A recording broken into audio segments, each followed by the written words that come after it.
Hey, what's up, everybody? This is Gary Holt from Exodus and formerly from Slayer, and you're listening to The Razor's Edge.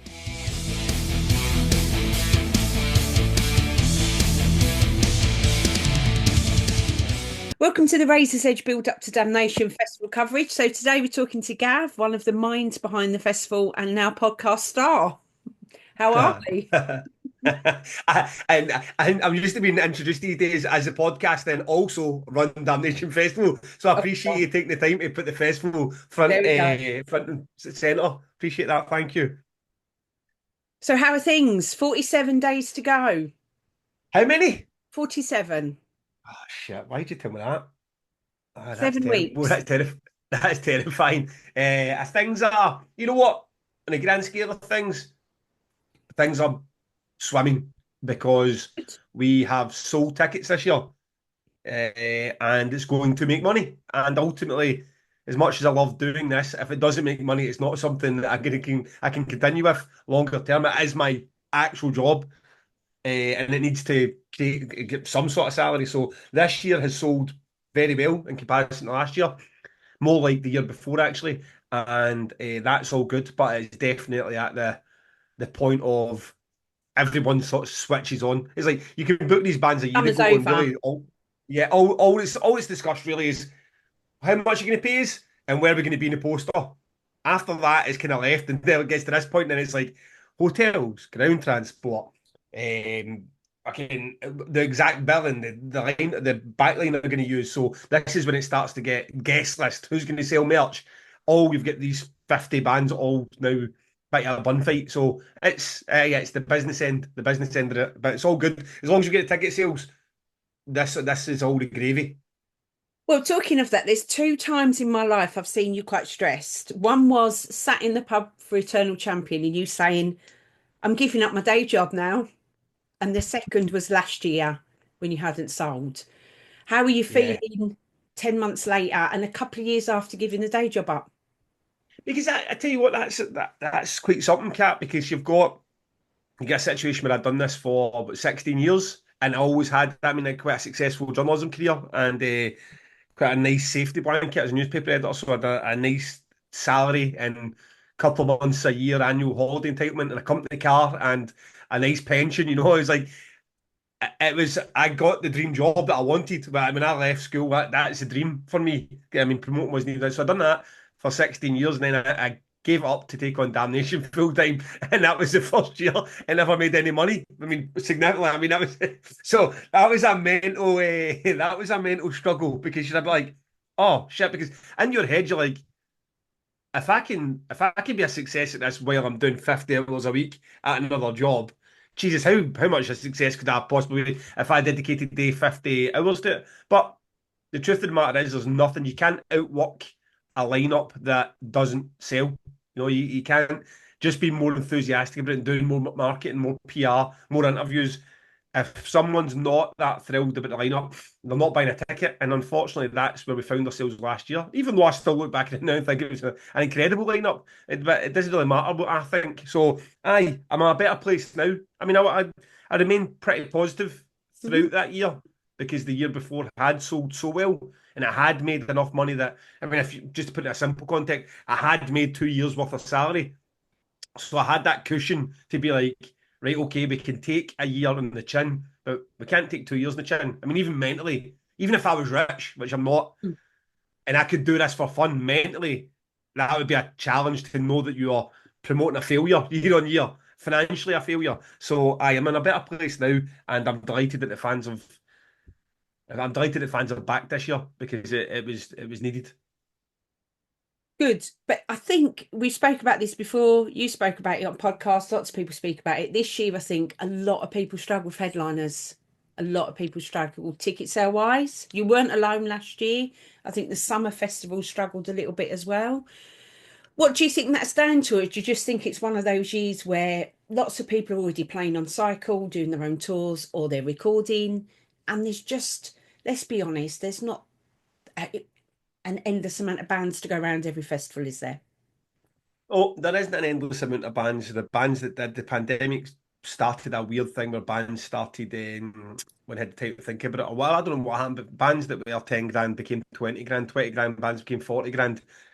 Ticket prices kind of had to go up. The general public are not privy to any of this, and also it's not their fault. They don't know why they're suddenly paying an extra 15 or £20 for a festival ticket. Like, well, nothing changed them other than the fact that a lot of people just get more skint. So, and it was always that. When was the post-pandemic bit where people had lost money or been in furlough? When was that going to hit?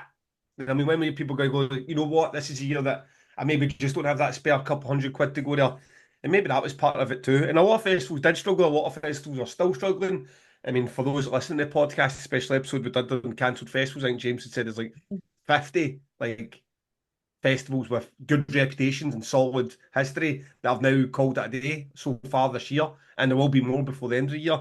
So yeah, it's a reality. I mean, I'm not sitting here with a violin out. If you're a festival promoter, you need to understand the realities that it might not work. It's not like you're God-given right just to sell tickets. You need to go out there and do it. So, aye, it's a tough one. Bands are much more expensive than they were 4 years ago. I think because they've become more expensive, they don't necessarily need to go out and tour as many dates. Because if you're a band that used to take 50 grand and you get 100 grand, you're like, well, I won't do two festivals, and I'll do one. So I think there's a bit of that, and then there's the pool isn't that huge, especially for an event like Damnation, where we're quite specific about what we're after. The pool isn't that huge to go after, so all it takes is 5 or 6 bands not to be available, and then you're a bit like scrambling, and you're a bit like Cradle of Filth. That's a wee bit outside our usual box, but ultimately, thank God they were available and they were interested, because it's done the business for us this year. So how are you feeling leading up to announcing that? Because like you said, they are a band that a lot of people who go to Damnation have got a lot of history with. They were a gateway band for an awful lot of people, but not your regular wheelhouse, maybe. No, I was a bit nervous, but and excited and nervous, because she's a bit like, you know what? They're a big band. They're a big band, a well-established name. In fact, arguably, I mean, definitely up there with Opeth in terms of the biggest names we've ever had. So the wee bit of that is like, as a group, you mean you have got this name at the top of your poster, which you might argue last year Electric Wizard wasn't that cherry in the top, is despite the fact that a lot of Damnation fans would prefer to go see Electric Wizard than Cradle of Filth. So there's an excitement getting them, and then there's the nerve. The nerves are just the whole.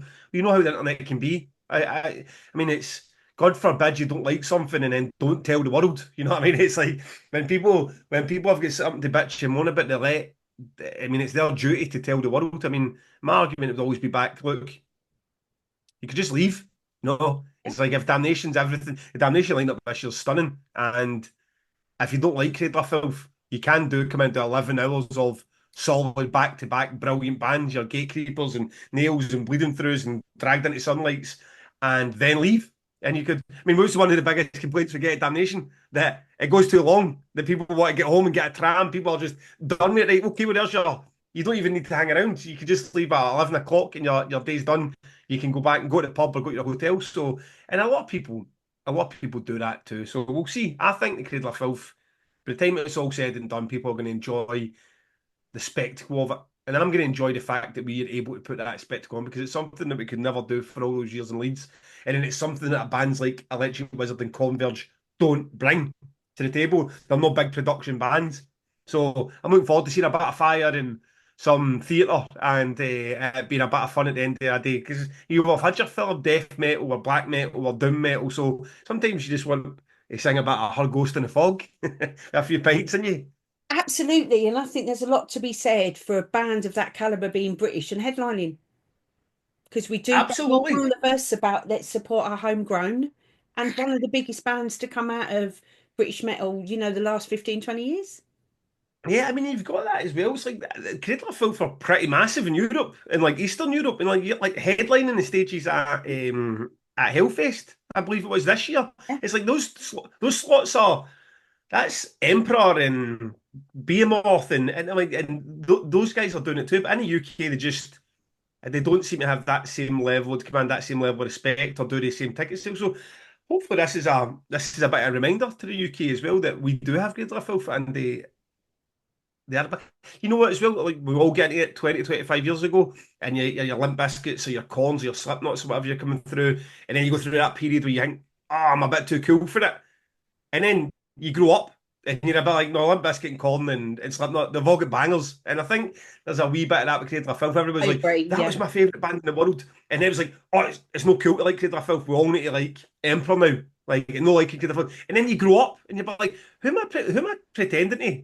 I mean, who is it that I'm trying to be like myself? I'm trying to pretend to myself that I don't like break stuff now because I get into heavier music than Limp Bizkit. No, I still fucking love break stuff and I'll enjoy it until the day I'm deaf. So it's aye.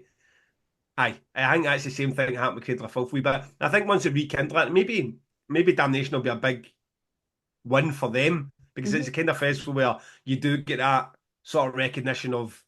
I mean, we the kind of like Converge Electric Wizards. They are your definition of underground cred. Mhm.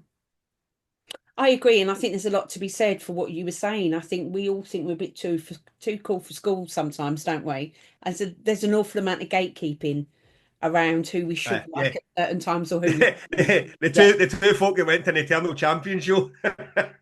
Yes. We're not too cool for anything. But let me tell you, Bloodstock, that tent was packed this year for them. I mean, there's not listen, I put a show on, And didn't I? I people mean, were loving them. So we were there, mate. We were there. yeah, we are there. We are there before they were Richard cool. Paul, yeah. So still on Cradle though, straight after that they announced a tour. Yes. Did that impact your tickets, do you think, or do you think it didn't matter anyway? People wanted to see that production, they were going to come along. It's tough to tell. I mean, we would always. I'm not going to sit here and pretend that I would. I don't mind it being a full tour when I actively go after UK exclusives and one-offs continuously for all bands. But that's what was on the table. There was no surprise to us. It's not like they dropped another 6 dates around about Damnation. I was like, oh, that's happening. If I remember correctly, I think we negotiated that tour to be announced a bit later than it was due to because of Damnation. So we knew it was coming. That was always part of the deal. That was priced into the deal. Whatever we paid for Cradle of Filth would have been a lot more if it wasn't part of that tour. So we just had to accept that was there, whether or not. I mean, the Cradle of Filth fan base are probably not in tune with Damnation. I don't imagine we attract a huge crossover from that fan base. So, and a lot of them maybe had bought a ticket to start with, and then or were from Manchester and they're looking at it as that's the tour date they were going to get. Possibly. Would we have done extra sales if the Trade of Filth weren't doing London or Southampton or Glasgow? I'm sure. I'm sure there'd be the odd fan from each city that was willing to travel to Manchester to see Trade of Filth. But it's not a consideration. Once you know the deal, once you know what's happening, there's no point sitting there and going, oh, I just wish they weren't playing London so we could do an extra 200 tickets. You already know what you've signed up for. Definitely. And talking still about the exclusive sets, I mean, on the podcast, you alluded to maybe, you'd spent too much time looking at the exclusive sets at times, and maybe you needed a better balance. Is that Yeah. something you're going to be moving towards?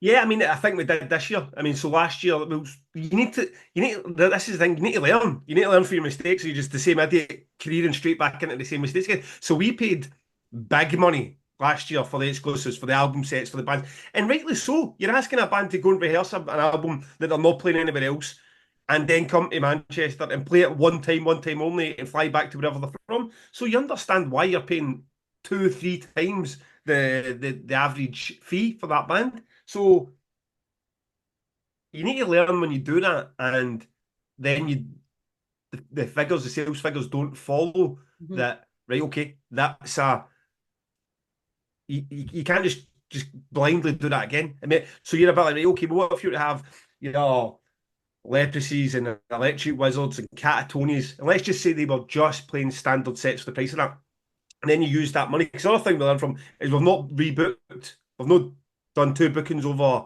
the 2 days at all this year either. So that's another thing we've tried to learn from. And you take that money that you're spent and then put that to different names. Let's say it's a Napalm Death, a Carcass, a Pig Destroyer. So you've now got 6 names in the poster instead of 3 names in the poster playing albums twice. Would that have sold more tickets? Possibly, but you don't know until you try it. So here we are now trying a different route, not going down, not aggressively going down the exclusive route as much as we did last year, but still, I mean, we're still getting nails. But it looks like that's going to be a European exclusive. We knew it was a UK, Mm. but now it looks like it'll be European. Bleeding Through is a European exclusive. The Cradle of Filth set is an exclusive old school set. Anywhere else you go, you're going to get a lot of the new album material and the later albums, whereas this one is going to be my understanding from the first album. So, aye, you live and you learn. And this year we spread the money across the Biltmore, and we made sure we didn't rebook the same band. As excited as I was last year about some of those bookings, you just like, again, it doesn't really matter how excited I'm getting. I need other people to be excited. Mm. No, definitely. And this year, obviously, Church Road aren't the stage sponsor. You've got a new one in this year. Um, how much of a decision is that for you to have someone in sponsoring the stage? Because I know a lot of people are fans of it, but a lot of promoters aren't because they like to be able to curate all of their stages. Yeah, I mean, at the end of the day, I've still got complete control over it. I mean, the Pelagic or Church Road Records were still all my decisions for all those bands. I mean, you just like, okay, but you've got a band, you've got a pool of 50 bands to choose from instead of 5,000, say. But ultimately, it's not like Church Road Record or Pelagic forced any bands onto the lineup. That doesn't come like that. And the deal itself, I mean, it's insignificant. It's more, it's a quirk. It's a third stage in your opening day quirk where you get a wee bit of extra marketing and something different. I mean, you could call that stage, call it the Catfinch stage, the Razor's Edge stage. It'd still be like you'd have 5 good bands on that stage, but when you put that label to it, it just gives a wee push to the label, which is always good. Church Road Records and Pelagic are both excellent labels, and we're happy to support them. They've got great bands, which makes that very easy to do. Very easy to go and select 5 bands for them. You select 20 bands for each label and still have a great stage. And then, you hope that you're going to get some people who will show up who want to support that. I mean, you get because these labels have got subscribers and people who support them and are fans of those labels and believe what they do. So you hope that you attract some of those fans as well. And then come. So it's a quirk. It's not a core business plan. It doesn't make. I mean, to put it into context, the whole sponsorship fee for it barely covers one band fee. So it's not like you're sitting there going, oh, well, that's it. I've got mega dough for some small independent record company, and I'm now able to go and book the main stage. It's more of just like, aye, it's a bit of fun. It's a bit of a partnership, isn't it? With you both helping each other, I suppose. You're both getting Absolutely. some press. You're And both getting, people attend. gives you something fresh to talk about as well. As I say, call it and Cat Finch, the Gavin McInally stage, whatever. It's like you don't have that same platform there, where you're hoping that label's going to push and you're reaching their fan base, and it's just something a bit different. It's like, there's no great mastermind behind it, but it's good. It's good. It's like I quite enjoy it. It's nice to have that as well when you put something together and the band's coming. They seem quite excited. They're quite up for it. A lot of them are good friends because I've been in tours together, or label mates, and you get a good vibe for that Church Road record stage last year, and I'm sure we'll get a good vibe for the Pelagic stage this year. And I suppose it does give them access to Damnation fans that they may not have had previously. You just never know, do you, what people are going to rock up and watch at Rebellion or Audio or somewhere. Yeah. Exactly. And we're finding, when you talk about the podcast, that's the whole point, is just trying to find new ways to reach people. It's like your old, more established media outlets are just becoming a thing of the past. It's just becoming Yep. a thing of the past. With like this idea of like, oh, let's buy. We used to buy adverts in Kerrang and Metal Hammer and spend the big bucks on it, but it's like that's just not a thing anymore. I mean, is Kerrang even still printed, or is it just digital? I think I don't know. I've not picked a copy up. Sorry, Yeah, Nick. well, I suppose that's case in point. And I'm very supportive though. When I've got friends in Kerrang who write for Kerrang and friends who run Yeah. Kerrang, and like I'd love to see it do well, but aye, it's not the avenue for Damnation. It's a bit like when we get a ticket agencies and they go, oh, we're going to our database and we'll mail out to 3.2 million people. And I tell all the ticket agencies the exact same. It won't sell as a single ticket. It will not sell Damnation a ticket, because I get it. That's a great database to have, but that's Oasis and Taylor Swift and Kanye West, and it's like we reach the fans, so we need to find our own wee avenues to get to those adjacent to the fans that like would also maybe be interested. And fortunately, the podcast seems to be succeeding, because I've even just before I came on this interview, I saw somebody posting. I heard you say you wondered if people were coming through from a podcast, and here I am. I'm coming to Damnation for the first time this year as a direct result of listening to Two Promoters One Pod. I'm like, brilliant. Let's keep that up. Yeah, it is, even from my perspective, it is increasingly difficult to reach people, even running a web scene and making sure you're getting that engagement. So yeah, I do feel for you there. It's hard, isn't it, to completely change everything all the time. Yeah. It's just been trying to be open minded to it as well, Yeah. because you're a bit like that podcast you try to, man, that is a labour of love as well. I mean, like I'm talking to Big James and he's a bit like, do I really want to sign up to this? I mean, that's a hell of a lot of work. But you got every single week we're going up with new content and sit and record it and get it produced and then promote it. For what? Well, like he doesn't want to be known, he doesn't want to be famous. I'm not particularly interested in being famous. So what's the game for you? Like to sell our tickets? To sell our tickets. I mean, It's just everybody's going to another be using platform, TikTok isn't now. it? Yeah. We need to find another avenue to get into the ears of people and be like, this is believe in this event. I mean, you get people that either don't know Damnation exists or they do know it exists and think it's some extreme crust grind festival and that they could never possibly go and hear like a Joe Quail or a We Lost the Sea. So Mhm. it's trying to get through to people as well. Like, yes, there is death metal, there is grindcore, there is black metal, and you might hate those genres, but there's also funeral doom and post rock and post metal you could really get on board with. Oh, definitely. So this year already, we've seen the likes of Bloodstock announce headliners, and they've sold 80% of tickets, according to them. Not like yourselves at all, but Stone Dead sold out week afterwards. Have you been looking at 2025, and are you locking people in now? Yeah, I mean, there's no choice now. I don't like it. I don't like working this far in advance. I feel with the level of bands we're dealing with, it's not necessary. I mean, you're talking about bands that are playing for small fees who have a lot of shit going on. They're not full-time touring musicians. And I learned when you book too far in advance through the pandemic, shit hits the fan when reality strikes. You know what I mean? So when you've got destruction and you've got toxic holocaust and you've got, I think it was at the end up, it was like 8 or 9 bands had to drop out for me to book bands almost 2 years in advance because life gets in the way. You're not Red Hot Chili Peppers. You're not Metallica. You don't have individual tour managers making sure that you're not missing your daughter's birthday party and your auntie's wedding and hospital appointments. And I didn't like it. I was like, it just felt a wee bit unnecessary. But if the full industry's doing it, you need to get on board, or else you find yourself 9, 10 months out for your festival with a begging bowl out and everyone all booked up right into the following year. So we have 10 acts confirmed for 2025. Some pretty sizable ones. So we're pretty excited about.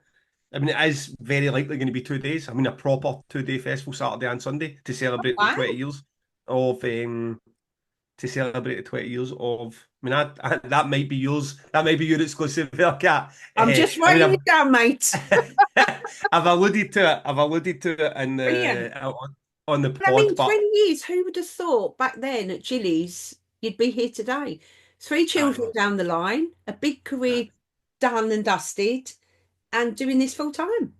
I know. You don't even think. But I think I've said before as well when I was talking about, like, I never aimed too big, and I never accepted it could be nothing either. So I always felt like if this ended up a 3 day outdoor thing with 20,000 people there, I'd have been like, I'm not that shocked. But if it stayed in Jillies the whole time and it was just 500, 600 people showing up, I'd be like, I'm not that shocked because I'm not a 5 year plan kind of guy. You know what I mean? I'm a 5 day plan kind of guy. So Depending on the tour I'm bus, yeah. very, very chuffed that we're getting into the 20th year. Mm. Hopefully, I mean, I'm not counting my chickens before they're hatched. It's like we still need to get through this year. Still needs to happen. Be But you've had worse successful. years, though, haven't you? Well, Yeah. it really depends because what happens on the, yeah, I mean, definitely from a financial point of view, but what happens on the day? I mean, you don't have that. I mean, I hope the weather's good and all the food traders show up and all the bands have a blinding set and there's no like technical. There isn't a cable missing, a fucking power doesn't cut. I mean, it's just shit that happens at every festival. I'm just hoping that we have a right good year at it. People enjoy themselves, and then we can go into the 20th anniversary, all guns blazing, with a nice fresh war chest, restocked, Mm. and aye, that would be. You know, it's like you when you leave a festival absolutely buzzing, you're ready. I mean, you might not physically be ready, but you're like, I'm definitely going to be there next year, and that's what we're aiming for this year to go into it 2 days next year And that's not to say that it's going to like the fall. I'm not going to commit to anything for the following year, but I feel like for one big celebration, we need to do the 2 days. And in my head at the minute, well, this is not confirmed.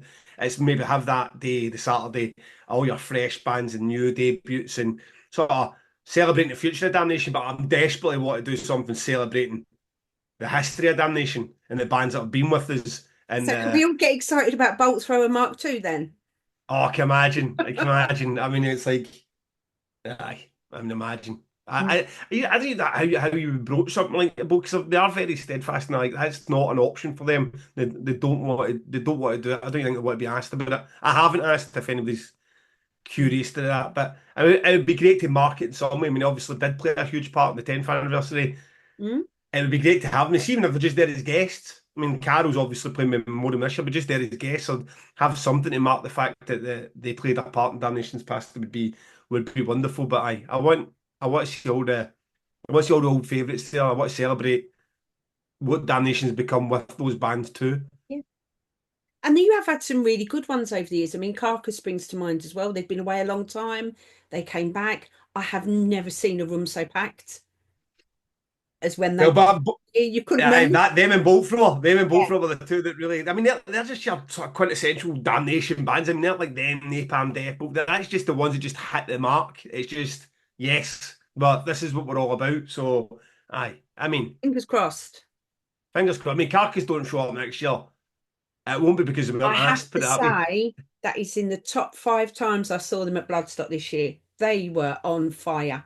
Oh, were As they? a big Were they? fan, for a Yeah. long time fan from the 80s, they were on fire, Gav. You've got to get them. I saw they did. I saw they did. They played Jeff, Bloodstock this Jeff year. was on fire, yeah.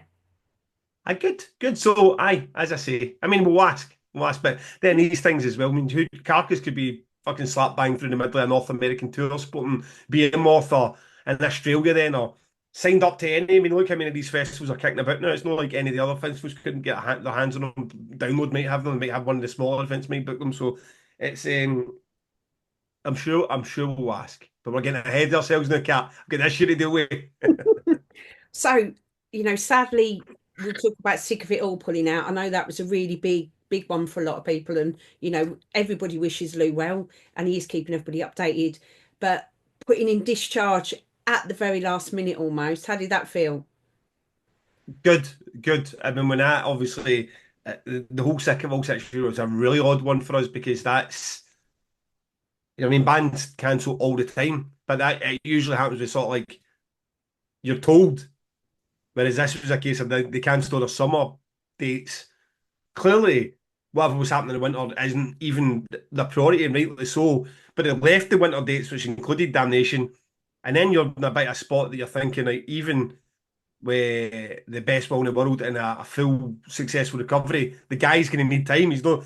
I can't just see him hopping back in a plane and just coming across to Danish. So you, as a promoter in your head, you're like, this looks very unlikely. But at the same time, you're not that much of a scumbag that you're going to start chatting on their door and demanding answers, or and you're certainly not going to pull them off the poster. No, oh, by the way, we're cancelling you on your behalf. So you're just kind of left in this funny spot in the middle. Where you can't really do anything, you can't really manoeuvre, and you've got people online going telling you, oh, Lou will definitely he'll not be recovering that time. I'm like, fuck you. Firstly, you're not his doctor, and who am I to tell Lou when he'll recover and when he won't? So we'll find out when we find out, and ultimately. There's bigger things at play here. I mean, the guy's health's at play, so it's like, okay, well, if you don't believe sick of it all, we're going to make it to damage, don't buy a ticket, right? Like, and if they do miraculously get there, buy your ticket and come and show up that day. And if they don't, then well, you've not lost anything. So there was a bit of that going on. It was a wee bit frustrating from the people demanding answers because we're like everyone had the same information. But when the news finally came through, we went full scattergun approach and just went after everyone, after all those names, all those like your Madballs and Walls of Jericho and Oh, aye. don't But I give mean, your like right arm for them there. I mean, you're talking it. I mean, at this Yeah. minute, you're talking. Is that 9, 10, 11 weeks out? You're trying to give an American band they've got shit their own shit going on. Yeah, and that we knew that was a long shot. So Discharge were one of the wanted bands to because you. I mean, the Ocean were another band that we approached at the time because you're like you might not get a like for like, or then if you're even close to a like for like. So you want to get something. So the Ocean were like in that mix of right, okay, if we can't get a Madball, can't get a Discharge, can't get a Walls of Jericho, like could we get the Ocean? So then he came back and it was like, Discharge says, okay, we can do it. It's going to be, we're not going to be able to get that full album rehearsed in time, but we can do the vast majority. We can do like 9 or 10 tracks from a 14-track album. So like brilliant, let's do Yeah. that. And everyone understands, and they must have a release. 'Cause I saw they posted it and mentioned Lou and Sycamore, so I think they're probably quite friendly themselves. So that's amazing that we were able to get that. And then the Ocean were still kind of sitting there. That they were like, you're just not saying no to Pelagio, are you? So it's like get the wallet back out and spend money you were not expecting to spend, because that literally was supposed to be like a couple £100 black metal band opening the black metal stage. It was like one of these local bands you'd see at all these events were probably going to be it. So that turned into the Ocean doing Plagio. So, aye, that was a. But as a promoter, you need to take the sets when you can get them. And that, when you saw the reaction to that, that was absolutely incredible. So that's how we end up with that. And I hope that we can have Sick of It All next year. And any capacity, I mean, even playing just fucking making the stage, doesn't even need to be scratch surface. Just I hope we can have. I hope he makes full recovery and he can do Damnation next year. I think everybody feels the same. And I must say, I thought it was incredibly great. I mean, the forum's always great. And one person did ask maybe not the most politest of question around Lou playing and was shut down immediately, which I think was brilliant. A lot of Yeah, I people mean, and I don't want. I'm not sitting there like I do a bit. Like I don't want to pile on in people as well that they're just. Mate, you're not. I don't think they're thinking. I think sometimes people see these promoters and the management agents as if we're all sitting on a gold table somewhere and we've all got the information. Like it was when the whole COVID thing was happening. People going, "Do you know when you're going to be able to predict it?" Like as if me and Boris Johnson were sitting in a room and he was going, "All right, Gav, I tell you Yeah, what, 2 weeks time." He's like, we're sitting as in the dark as you guys are in the sick of all situation. We're getting the updates the same way you're getting them. It's like, so I can see people being a bit curious, but it wasn't the best place to be asking about no. things that are quite insignificant in comparison to a guy's health. Definitely. And I think it's a really good booking Discharge. I mean, on a personal level, I think they're amazing, but also when you're talking about the history of Damnation and you've had the napalms and the carcasses, I think they're held in that same sort of revere. They've been Yeah, there, they've kind of supported and they've influenced so many bands. You know, yeah. I think people would be really pleased to see them. Yeah, absolutely. And it's one of those ones as well because they're not the biggest band in the world, right? And it's not like they've done the biggest ticket sales in the world when they announced, but when they get announced, you'd have thought that they were like fucking Taylor Swift. And I mean, everybody's like, Mm. everyone, they're one of those bands that everyone wants to be seen to be supporting because it's like, I mean, there's nothing but endless brownie points and cool points for liking Discharge, you know what I mean? So, aye, there was a lot of that. Like the We become reaction, cool then after aye, the champion thing. Yeah. Okay. the reaction to it was like, oh well, you don't see. I mean, this is a pretty solid reaction for a band Mm. who, aye, other people you could go and see them other dates in the UK this year. The people probably never bothered with, but suddenly it was like, oh, Discharge and this album was like, it was good. It was good to see, but you know when you get bands like Napalm Death, Carcass, Discharge, people want to be seen to be support like liking it because it is your get your cool points up, get your patch on the bit in the battle vest. Oh, cut off, cut off. Cut off. Bloody hate Battlefest. Oh my life. Stop it, yo. Right, we can't not talk about the pods. I know we talked about it very briefly at the beginning, but obviously it's become its own monster, isn't it? It's Damnation I mean, Versus was popular. We all loved that. And this seems to have kind of evolved massively.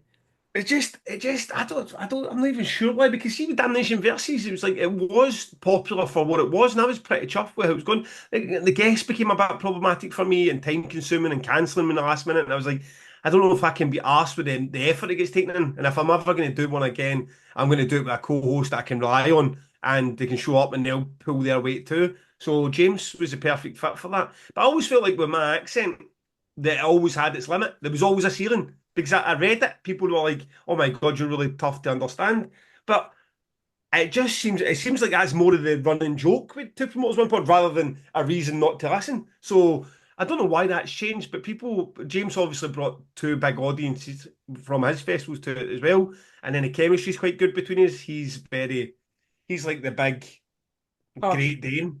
I hear big posh Great Dane, and I'm like a fucking the yappy like Cocker Spaniel. So, like, the Brilliant. Jack Russell. I'm like if you fucking Jack Russell, and he's like, and you couldn't have two of me. Like, it'd be too overpowering. You just fucking after 15 minutes you'd have a headache, and you couldn't have two of James because you'd fall asleep. So you're a bit like, and the two of you just work well together, and we've got different stories to tell for different things. So aye, and it seems to now be busting our bubbles and get into. Aye, I'm certain we're seeing now people who don't come to any of our festivals are listening to it, which is maybe further than we expected it to go. The people have clearly conversations have been happening in pubs and offices now, like, oh, have you heard this two promoters one pod? These guys are talking about X, Y, and Z. And ultimately, once you once you're talking about it, doesn't matter if it's Glastonbury, download, whatever, the Bollock billing or how to book it, man. It's all the same. It's all the same in the terms of it doesn't matter what kind of music you're into, how those events are put together. They don't book the bands any differently or build them any differently. So I think people can listen in and be like, okay, I don't actually know who Carcass or Devon Townsend are, but I am interested in the fact that these guys wanted 17 bananas and two oranges in their rider.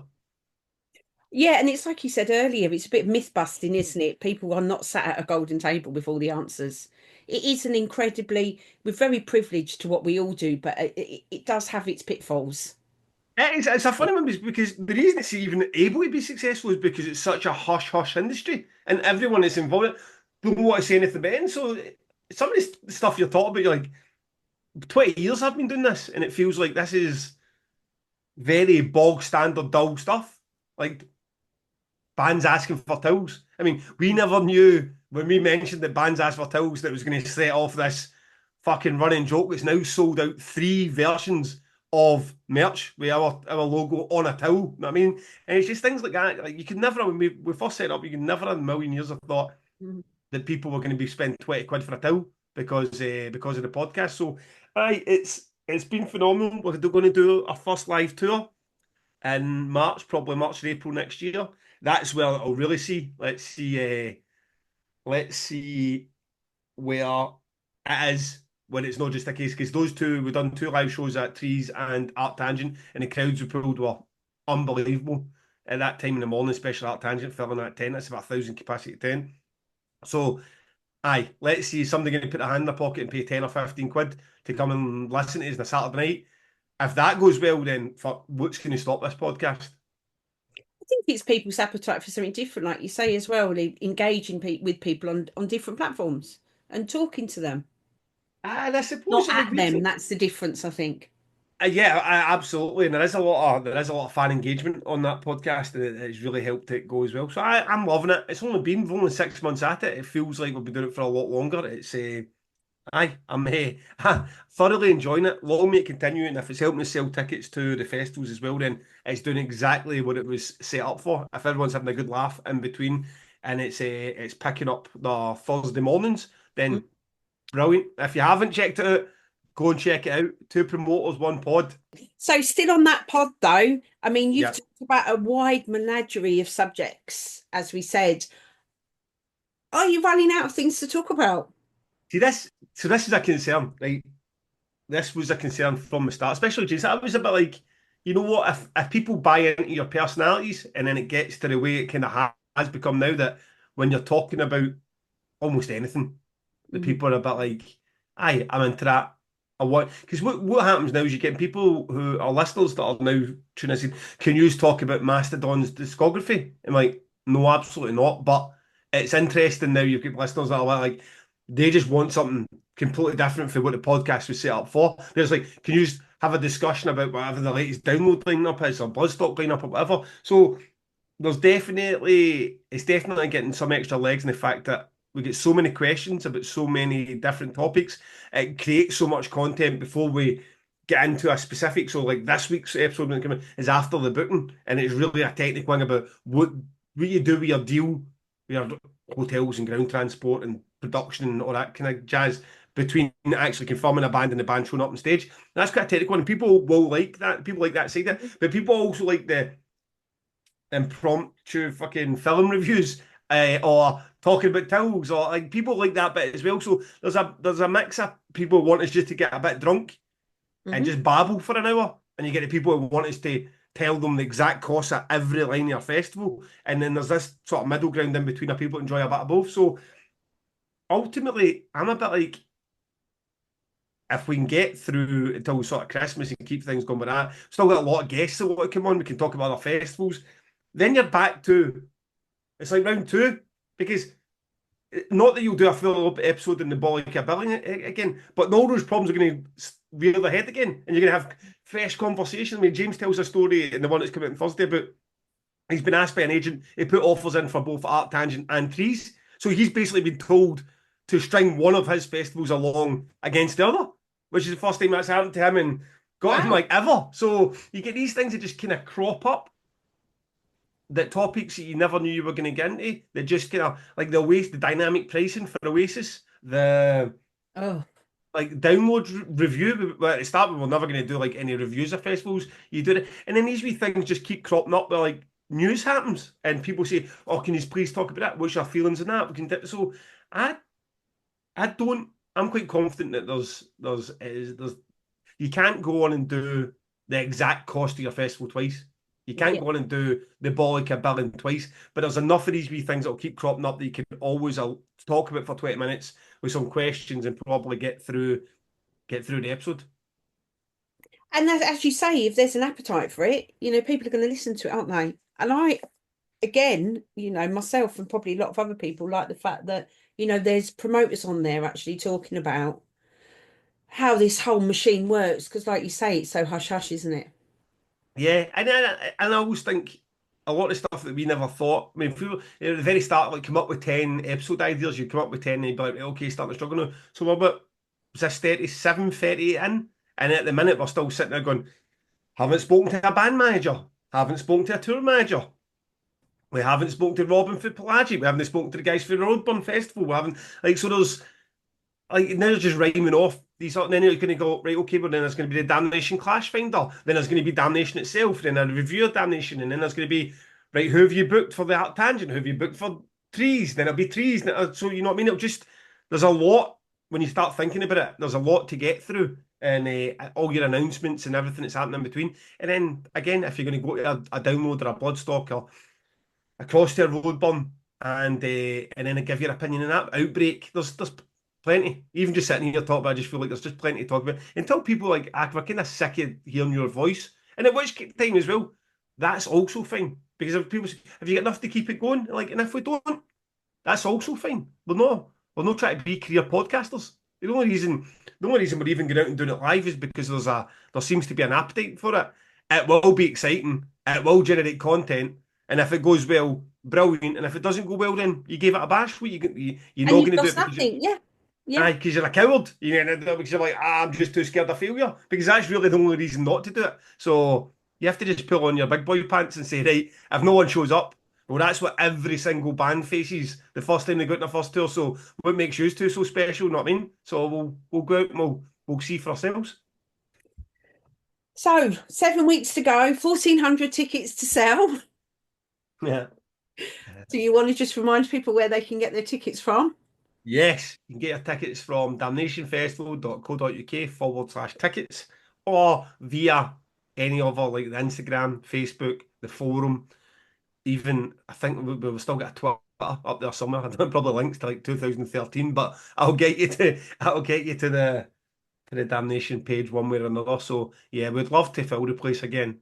There's a real buzz about that venue when it's packed. The Mhm. sets are going to be absolute. I mean, these are sets. I mean, are you going to see dragged into sunlight and hatred for mankind? Jesus Christ, bleeding through doing this is love, this is murderous. I mean, are they ever getting done again in the UK? I mean, probably not. It's like this was one thing about Damnation, even last year. It's like you're coming and seeing stuff that's never been done before in the UK and likely never to be done again in the UK. It's not just catching a tour date for a band you like that you'll see another 10 times in the next 10 tours. So, aye, and Kat, you'll back me up on this. It's a great atmosphere with great people. Yeah. Yeah, I have to admit, it's one of those festivals that we're really lucky in this country that there is a great community around a lot of festivals, isn't there?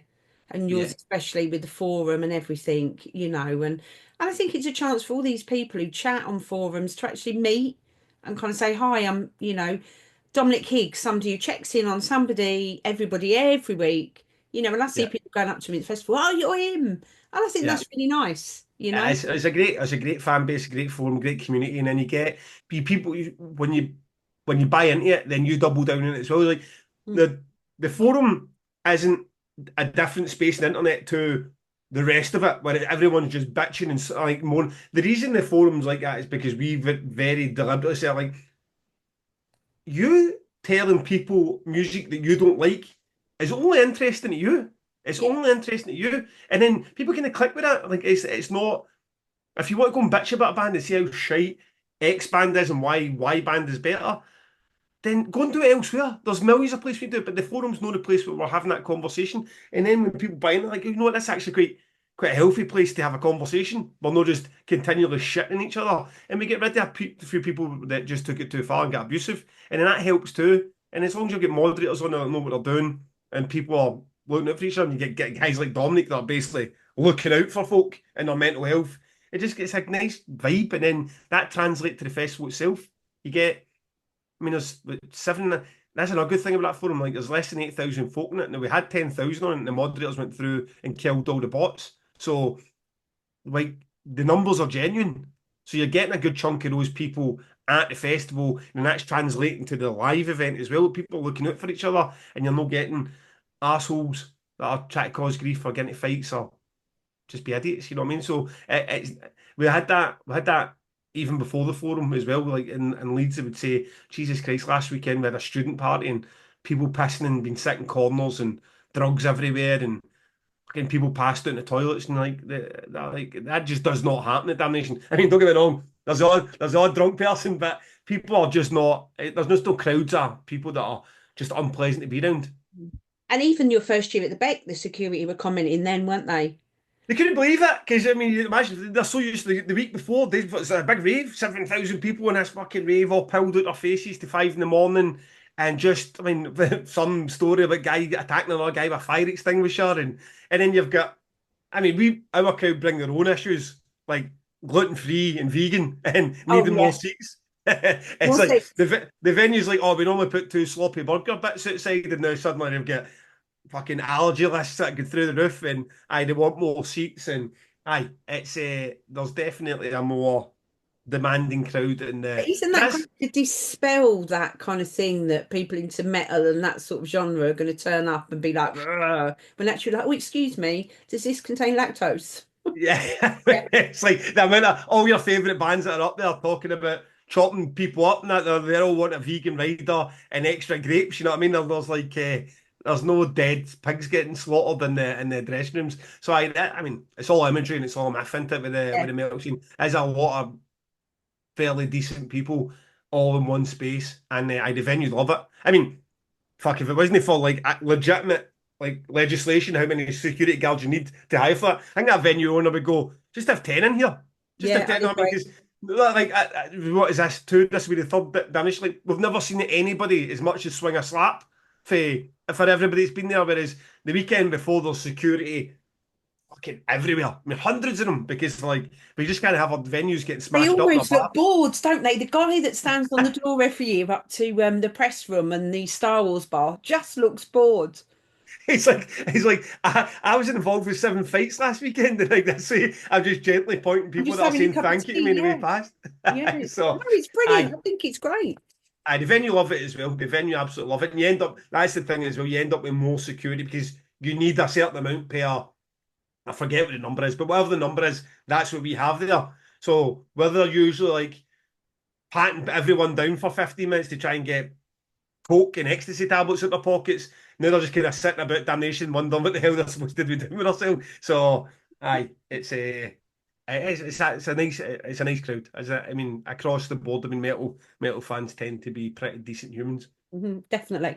So, lastly, for you, before I let you go, because I know you're really busy, who are you going to be getting your top off to this year?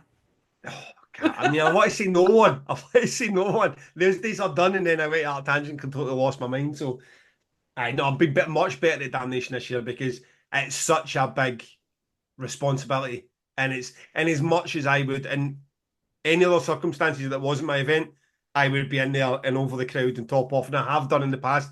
Now it's just there's too much. There's too many tour managers there, too many managers, too many agents, too many people to talk. Not that I'm giving a shit about their opinion of me, but to be dealing with, you know what I mean? Actually, at the time to try and, I'm terrible at the backpat and stuff. I'm terrible at the whole meeting. I need to get better at that. And the last way to get better at it is to strip off and run into the middle of the crowd. So I try to be up, have a beer, have a chat, try and keep those relationships alive. So I think that as much. endears you to people. I think people think, do you know what? He's enjoying his own festival. I think it endears me to the fan base. I think that the people see that this isn't a. This This isn't is that. This is. him and us. You know, he's in here It's with not us. stunt. It's like Pop I up, am. you know. I am that. I'm just the fan who books the bands. You know what I mean? So when it comes to it, I mean, I can go up. If I can stand behind the drum kit if I want. You know what I mean, I can go wherever I want, whenever I want. It's my event. But I am in the middle of the crowd and watching a Julie Christmas with you because I'm all the Giants with you because that's the best place to watch it. That's where the best atmosphere is. It doesn't even cross my mind to like go up and take pictures for Instagram at the side of the crowd, the side of the stage. So, aye, and people get that. Whether agents, I mean, whether they care one way or the other, I'm not so sure. But you can't. None of this is an act. When I'm coming across the top of the crowd and Conjurer are playing, it's like that is not an act. That guy is feeling this riff, and I sometimes I'm like, oh fuck, I'm 42. I should maybe stop doing that, and then. I'm still one doing year- it at 50. You've got Exactly, and then I mean, I'll probably still be doing it at 50. Age is just a number, as I say, it's just a number. Absolutely. Well, it's been lovely to talk to you as always. Big deep breath for the next 7 weeks, and we'll see you there. Oh, you will see us out. And thanks again, as always, to yourself, to Tim, to Razor's Edge. Love the support. The interviews are always good. Oh, we love it. Done hundreds Couldn't of be these. anywhere And else in November. yes, we'll see the whole team there. Thanks for the support. Thanks for having me on.